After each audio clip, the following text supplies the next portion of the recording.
is the difference between this clip 不要嬉皮笑脸，活干好。 and this clip? 不要嬉皮特地商务弄好。 Although they may look identical, one is spoken in Mandarin while the other is spoken in Shanghainese. Well, what is Shanghainese? Before explaining that, let's talk about Chinese first.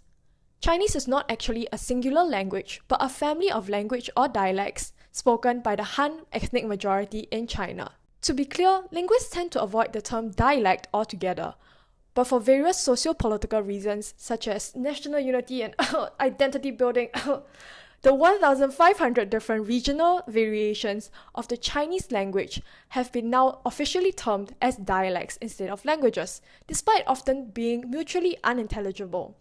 The biggest difference between these regional dialects is that in spite of sharing the same formal writing system, the pronunciation varies wildly to the point where Shanghainese, for instance, shares about 31% lexical similarity with Mandarin, or roughly the same as English and French.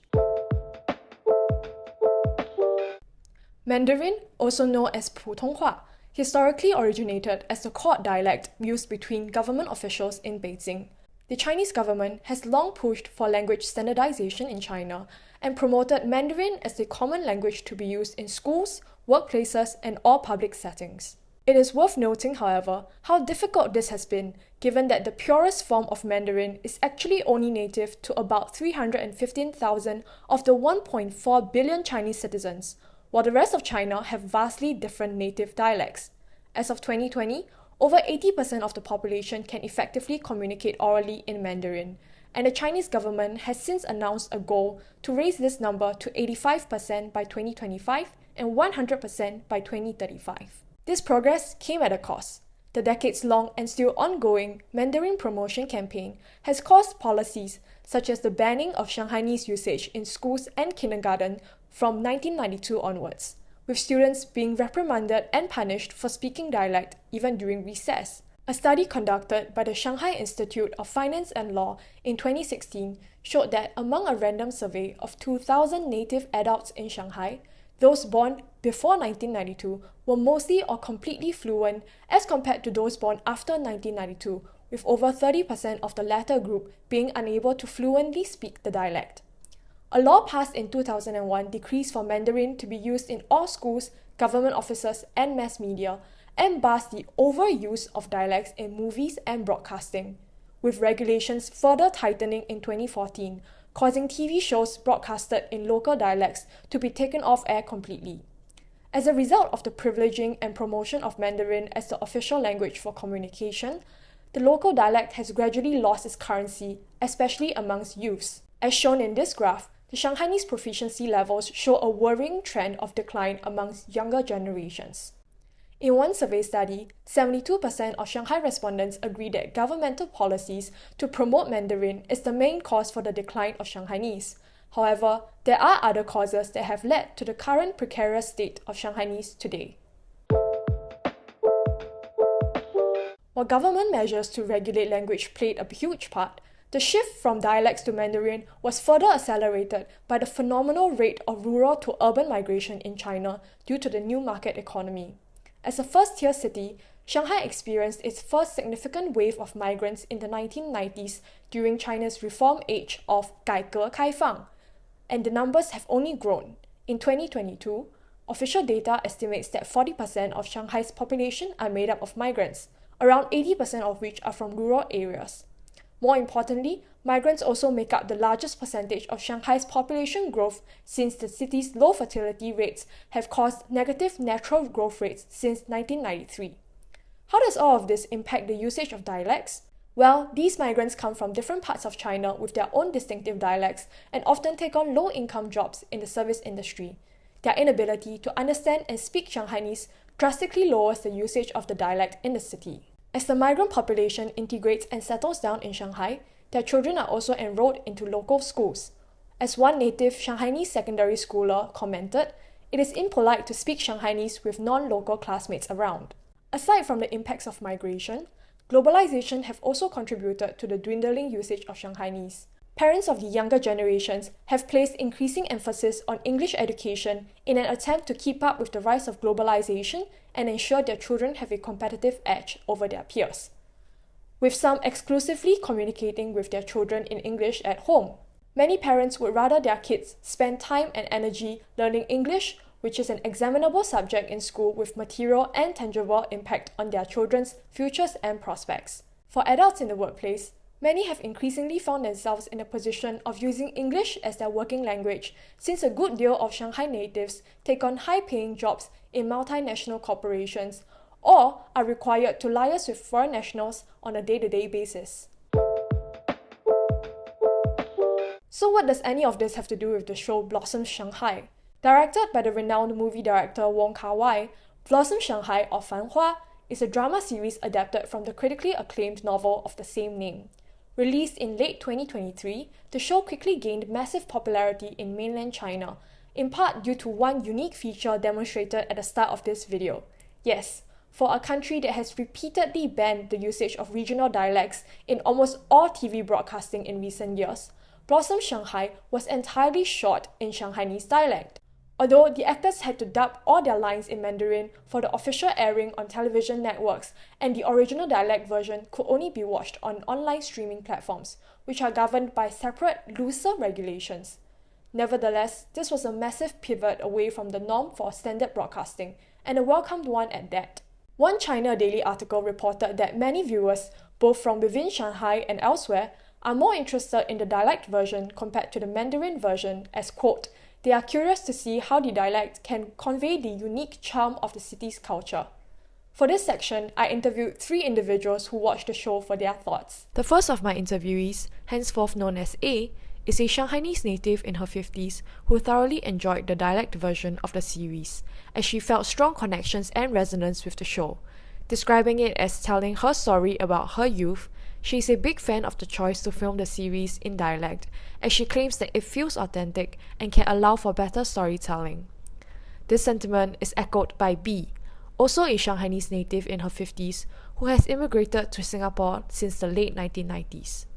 B agrees that the use of dialect in Blossom Shanghai allowed for more authentic and genuine storytelling, and after watching and comparing the 2 versions, believes that while most of the show remains the same in the Mandarin dubbed version, certain dialect-specific sayings and inside jokes get lost in translation.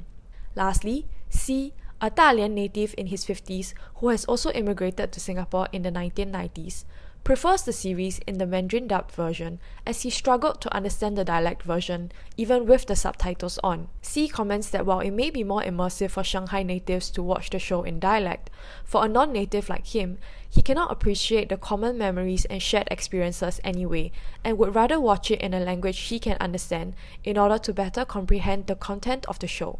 While their viewing preferences may differ, all 3 interviewees agreed on the need to preserve local dialects. And they are not alone. This graph shows the percentage of respondents who say yes to the question, do you think that Shanghainese should be inherited? As one can clearly tell, the response is overwhelmingly yes. Indeed, Blossom Shanghai sparked a massive discourse on the current precarious state of Shanghainese as well as other dialects alike. Many Shanghainese netizens have called for the urgent need to preserve and revive the dialect. But why? Language, or in this case dialect, has been described as a vessel for history, culture, and heritage. As shared in one Bloomberg article, Blossom Shanghai is more than just entertainment. Quote, we are losing our identity as Shanghainese, and it's not just about the dialect, said He.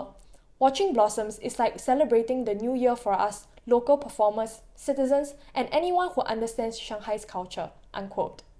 Both my Shanghainese interviewees believe that speaking dialect is an important part of their regional identity, with A saying, Shanghainese people should be able to speak Shanghainese. Cantonese people should speak Cantonese too. That's what sets the cities apart and makes them unique. A also emphasized that there exist certain expressions exclusive to Shanghainese which cannot be translated into Mandarin and once lost will be lost forever. In short, dialect is, as she puts it, something that's carved in your bones and needs to be passed down the generations. While not from Shanghai, C also recognizes the significance of commanding dialect as a rite of passage, making a comparison to Singaporean culture by saying, you need to eat durian or else you will not be treated like a Singaporean regardless of your passport. Xi observed that during his university days, classmates from other regions of China would connect and bond instantaneously with each other in their hometown dialects. Interestingly, while Xi agrees that dialects should be preserved as part of local culture and heritage, he believes it should not be promoted on a national level. He expressed the need for a common language throughout the country for administrative and practical purposes, and views language more as a vessel of function than culture. Even within a small sample size of 3 interviewees, opinions can differ, so one can only imagine how complex managing the language usage of a nation of 1.4 billion can be. While Blossom Shanghai is just one show about one city, the problem of diverse Chinese dialects as well as other ethnic minority languages disappearing plagues the rest of China too. One notable example is that of Cantonese, widely spoken in the Canton region. However, it still faces significant declines in the number of speakers. In 2010, a series of demonstrations known as Protecting Cantonese Movement took place in Guangdong after a proposal to increase the usage of Mandarin in place of Cantonese in local TV broadcasting. Thousands of ethnic Mongolians have also protested across Inner Mongolia in 2020 in opposition to a Chinese policy to replace the Mongolian language with Mandarin in some school subjects, with some parents even pulling their children out of school in protest. Their concerns behind the protests were not just linguistic, but also cultural, as the policy came after a series of government action described by some as forced assimilation and by others as cultural genocide. Similar changes were already made in Xinjiang in 2017 and Tibet in 2018, with the Tibetan and Uyghur language educations under growing restrictions since the early 2000s. Despite the protests, these changes have been made, and experts predict tighter regulations underway in the future as the Chinese central government is focusing on fostering greater national unity.